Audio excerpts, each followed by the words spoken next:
চ' মই সকলো যুৱক যুৱতী আৰু বড়োলেণ্ডবাসী গোটেই নাগৰিকক মই সাৱধান হ'বলৈ আহ্বান জনাইছোঁ, চিনচিয়াৰ হ'বলৈ আহ্বান জনাইছোঁ, ৰাজনীতিৰ ঊৰ্ধত গৈ পেলাই কথা ভাবিবলৈ মই আহ্বান জনাইছোঁ। আৰু এই যিটো আমাৰ স্কিম আছিলে এইটো গভৰ্ণমেণ্টৰ ফালৰ পৰা ডিপাৰ্টমেণ্টে চোৱা নাই।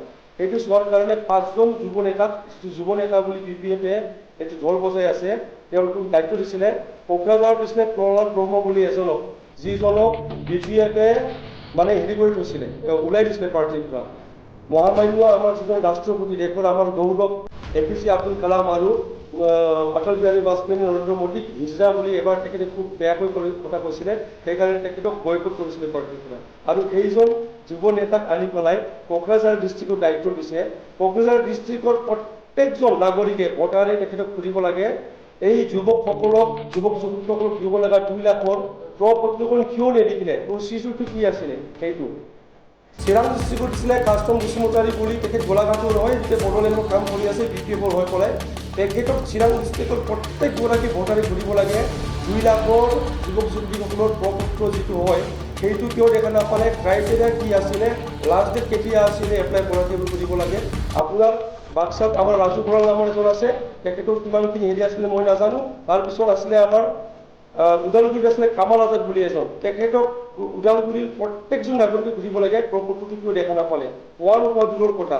আপোনাৰ তামুলপুৰ ডিষ্ট্ৰিক্টত আছিলে সৰল দাস বুলি এজন যুৱ নেতা বুলি, তেখেতে সুধিব লাগে তামুলপুৰবাসী প্ৰত্যেকগৰাকী ভোটাৰে, আৰু ৰাজু বড়োলৈ সুধিব লাগে বাক্সাবাসী প্ৰত্যেক ভোটাৰে। খুলুমবাই, আসসালামু আলাইকুম, আদাব, নমস্কাৰ। আপোনালোকৰ লগত এটা মানে কেইটামান কথা শ্বেয়াৰ কৰিব খুজিছোঁ ৰাজনৈতিক বাতাবৰণ লৈ পেলাই, সেইকাৰণে আমি মিলিত হৈছোঁ ইয়াতে। প্ৰথমতে যোৱা BTC নিৰ্বাচনৰ আগত আমাৰ BPF দলৰ মুৰব্বী হাগ্ৰামা মহিলাৰী মহাশয়ে খুব ভাল এটা স্কিম তেখেতে ঘোষণা কৰিছিলে আমাৰ নৱ প্ৰজন্মৰ বাবে, যুৱক যুৱতীসকলৰ বাবে 2 লাখ টকাকৈ একটান সাহায্যৰ কথা। তেওঁলোকে চৰকাৰ গঠন কৰিলে। চৰকাৰ গঠন কৰাৰ পিছত আমি দেখিবলৈ পালোঁ কি, যিটো এইটো চৰকাৰী আঁচনি ন, এই চৰকাৰী আঁচনিৰ কোনো এটা জাননী নাই, ক'তো এই নটিফিকেশ্যন ক'তো নাই। আৰু সেইটোৰ মানে কি বুলি কয়, সেইটো এপ্লাই কৰাৰ, আবেদন কৰাৰ কি প্ৰচিডিউৰ সেইটো আমি কোনো গম নাপালোঁ। ফৰ্ম ক'ত পায়, অনলাইন কিবা প্ৰচিডিউৰ আছে নেকি এপ্লাই কৰাৰ, সেইটো নাজানিলোঁ আমি। ক্ৰাইটেৰিয়া কি সেইবোৰ আমি একো নাজানিলোঁ। পিছত আমি গম পালোঁ তেওঁলোকৰ ব্লকৰ অফিচে সেইটো একোখনকৈ হেৰি কৰিছে, লগাই পেলাই গোটেইখিনি হেৰি কৰি লৈছে আৰু। চ' এই চৰকাৰী স্কিমটো, যিটো চৰকাৰী স্কিম, সেইটো কেনেকৈ বড়োলেণ্ডবাসী যুৱক যুৱতীসকলে কিয় গম নাপালে, সেইটো আবেদন কৰাৰ প্ৰপত্ৰখন আপুনি পোৱা নোপোৱা দূৰৰ কথা, আপুনি দেখাও কিয় নাপালে, আমি কোনো দেখাই নাপালোঁ। সেইটো কথা লৈ পেলাই মই প্ৰশ্ন কৰি আছোঁ। আৰু এই বস্তুটো এইটো আমি কথা পাতিব লাগিব, আমি সমাজখন এনেকৈ পেলাই দিব নোৱাৰোঁ।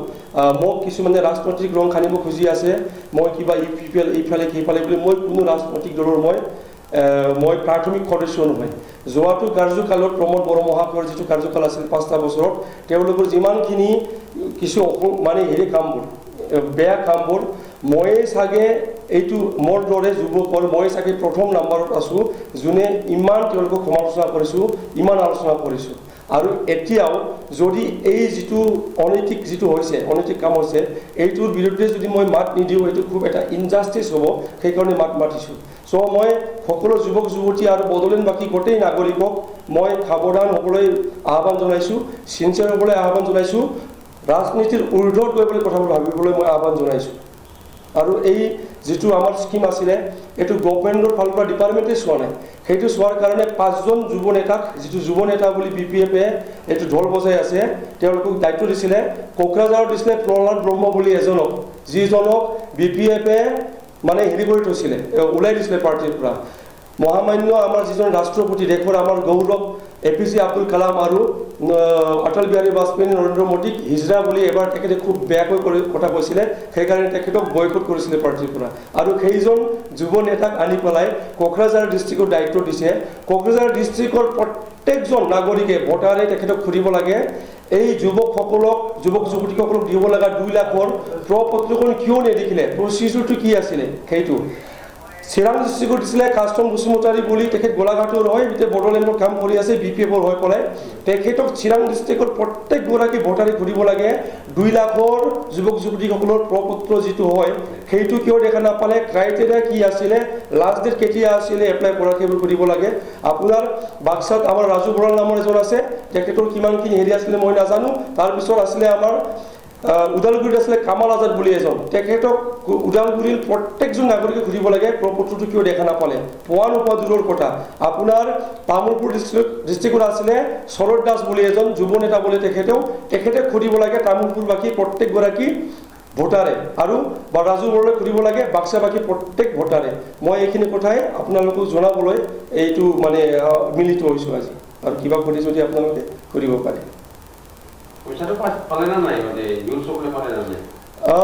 এইটো পাইছে, পোৱাৰ পিছত কি হৈছে এইটো আজি মই কোনোবা কৈ পঠাইছে, মোক কোনোবা এজন নেতাই বোলে মোক কিবা কিবি কৈছে, পাৰ্চনেল এটেক কিয় কৰিছে কিবা কবি, মই পাৰ্চনেল এটেকটো মই ৰিপ্লাই দিব নাযাওঁ।